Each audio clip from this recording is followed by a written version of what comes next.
नमस्कार मंडळी, पुन्हा एकदा स्वागत करतो तुमचं आपल्या एक नवीन व्हिडिओमध्ये.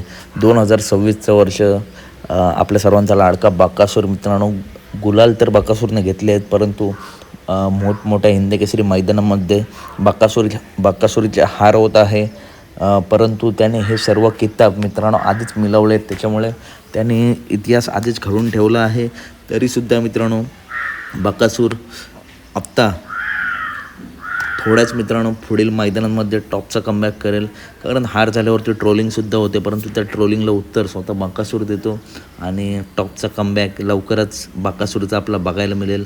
हार जीत होत असते, परंतु बकासूर प्रेमीसुद्धा कट्टर आहेत. तर बकासूर आता कोणत्या मैदानात दिसू शकतो, तर निमसोड केसरी, बकासूरची आवडती फाटी निमसोड. मित्रांनो, येथे भव्यदिव्य ओपनचं मैदान होणार आहे येत्या 6 तारखेला. मित्रांनो, हे मैदान होणार आहे निमसोड केसरी भव्यदिव्य ओपनचं मैदानाचं पारितोषिक बघताय, खूप सुंदर असं पारितोषिक आहे. त्याच्या आधी मित्रांनो बघायला गेलो तर आदतचे मैदान आहेत. त्या मैदानात जर देव बकासूर पळताना दिसला नाही, तर ह्या मैदानात बकासूर आपल्याला पळताना दिसू शकतो.